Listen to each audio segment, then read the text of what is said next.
So this is a definite surprise to me personally. The Jacksonville Jaguars selecting Travon Walker first overall. It's not what I would have done, but I want to give the, steel man argument of why this could be a good pick, because I do understand the logic behind it. So if you have no idea who Travon Walker is, know nothing about him, and all of a sudden just see the Jaguars pick him first overall, and that's that. I have been critical of Walker in the past because typically you do need production to be successful at the next level, at least some production. Walker did not get a lot of pressures. In fact, you look at his per snap pressure rate, it was very poor, even if you only count the snaps when he was just in a pure pass rushing set. Now, a lot of people have brought up, well, listen, his bulk stats are going to be poor because of the way he was used in Georgia, which is, I think, undeniably true. I do think there is reason to believe that he should outplay what his production was in college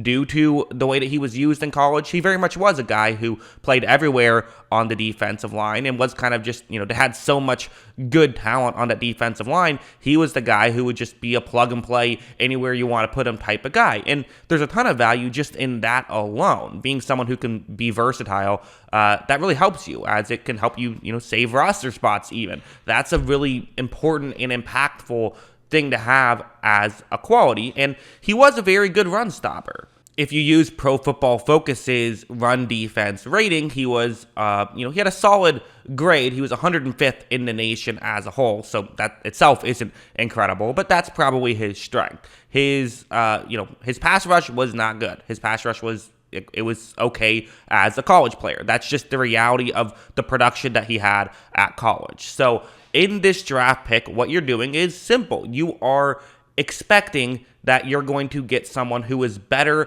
at generating pressures in the NFL than he was in college, which that definitely concerns me a little bit. You're basically going with the mindset of, and even people who like Walker admit this, you're going with the mindset of you're going to kind of have to teach him how to be a pass rusher. He isn't as polished as Aiden Hutchinson. There's just no denying that. Aiden Hutchinson is significantly more polished than him. Travon Walker's mom would admit that, right? That's just an objective truth. And this is just kind of why I have some concerns about Walker. There's a part of me that feels like, I don't think Aiden Hutchinson is necessarily worth a number 1 overall pick in an average draft class. I don't. I think that in an average draft class, it feels like Aiden Hutchinson would typically go 5th. He's still really good, but typically you would expect a couple quarterbacks to go ahead of him and a couple of non-quarterbacks to go ahead of him, but obviously no real quarterback is worth that pick in this draft class. Jacksonville wouldn't have taken them regardless because they have Lawrence. And also, I think it's just a little bit, not quite those. This draft doesn't quite have those top end guys that last draft did with Kyle Pitts and Penei Sewell and Jamar Chase. I think Aiden Hutchinson is on that tier, but on the low end of that tier, in my opinion.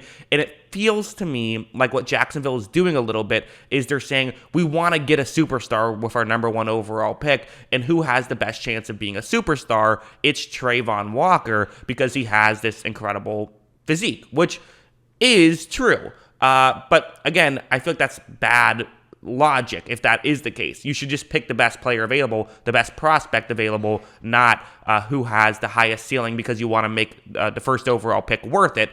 If there's no Myles Garrett in this draft class, you got to draft Aiden Hutchinson. That's how that works. Going on to the athleticism stuff, some people have kind of talked about the athleticism stuff. Who cares, right? To quote Billy Beane, we're not selling jeans here. What does it matter how, physically gifted someone is? All that matters is how good of a football player they are. But of course, the flip side of the argument is being physically gifted typically results in you being a good football player. Those two things do kind of go hand in hand to some degree. And Travon Walker isn't just physically gifted, he's off the charts physically gifted. And so that's why he's a really interesting prospect. And, typically when we view this, okay, what do you value more? Do you value physical tools, or do you value, production and someone who can be successful at the college level?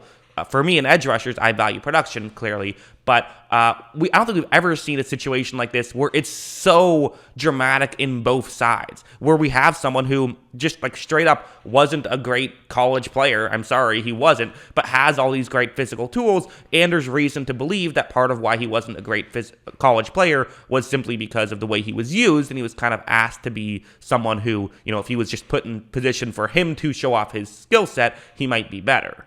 But another one of my main points about this whole situation is like Aiden Hutchinson and Kayvon Thibodeaux are incredible athletes themselves. It's not like we're dealing with some, great athlete versus like trash athletes who just found a way to have production. Like Hutchinson's an incredible athlete. He has slightly smaller arms than you would like, but from the research I've done, I did a study on that, and I didn't see any correlation with first round draft picks of, arm length. To me, that doesn't seem to matter that much. It might matter a little, but it doesn't seem like it's a big deal if it does, from my research I've done about that. So that doesn't really concern me. And Thibodeau's an incredible athlete as well, and those guys both had a ton of production. They were just much better. And I think if you're going for the ceiling guy, I might go after Thibodeaux. I think he might have the highest ceiling out of any of these three guys. So it's bad process, in my opinion, to draft Travon Walker number 1 overall. That's not to say it won't work out, because again, people have brought up a couple of exceptions. The two exceptions that I keep hearing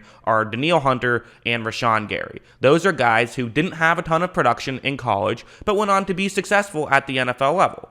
Now, what I would say about both those guys is they had success at the NFL level several years into their career. Rashawn Gary, his third year is when he broke out, and Danielle Hunter was always a good run defender. He was a good run defender in college, but his pass rush finally got there around his third or fourth year was when he really started becoming a complete edge rusher. And I would also say those guys, both great. Neither are Myles Garrett. Neither are TJ Watt. They're good players, but quite frankly, part of me wonders if that's Walker's ceiling. Even with this bigger risk that you're taking with him, I think he might have a smaller ceiling than Aiden Hutchinson and then Kayvon Thibodeaux as well, and maybe even than some of these other guys. That's just how I view it from what, again, looking at data of what's happened in the past and applying that to what could happen in the future. The Travon Walker mold, which kind of doesn't exist, right? He's a completely new element that we haven't seen before. So that's why nobody can say with certainty that this is going to be a miss necessarily, although I can still criticize the decision itself. But like, it is fair to say, it's like, okay, listen,